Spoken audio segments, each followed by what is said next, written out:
پیغمبری نازار عليه الصلاة والسلام وكل صحيح مسلمة هي دائما أمتك ترجيع كر لويك شون داهناني نوتان هبه بوي ترجيع بنو خوشي تربيه النفر أو داهنان نوانا بخدمة تربيكم وغدا مسلمانا من سن في الإسلام سنة حسنة فعمل بها بعده كتبت له قبل أجر من عمل بها ولا ينقص من أجورهم شيء ومن سن في الإسلام سنة سيئة فعمل بها بعده كتبت عليه مثل وزر من عمل بها ولا ينقص من أوزارهم شيء.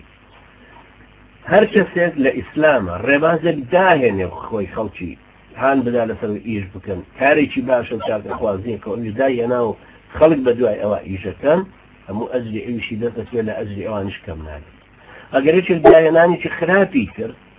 لو داهنانا خرابة وايكر كوا خلقي لتمني خوي ولا دواي خوشي بكاريان هنايوا توشي خرابة كاري بون جناحي شياقاته بقدر جناحي هر يشيق لوان بيه ولا جناحي أوانش كم بيه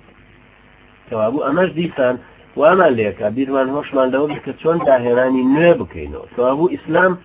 نايا أو أتباعاني خوي والي بكابلين نا مشكتان جمان كم أقلتان إلغا كانوا هزروا جيري خوتان زميانا ورن شوانية تيجي تركونوكا بوشي ويا سيريكي هنا وكتشو نا بس پیغمبري نازار عليه الصلاة والسلام معصوم اواني تلهموي هي اويا رخني لي بجيلته هي اويا كفرز نكرا ولا سرمان هذا بلا سب ام شخص واي كردي ما جابوا عقين كان پیغمبري نازار عليه الصلاة والسلام معصوم اما انا بتشي الكريم مع علم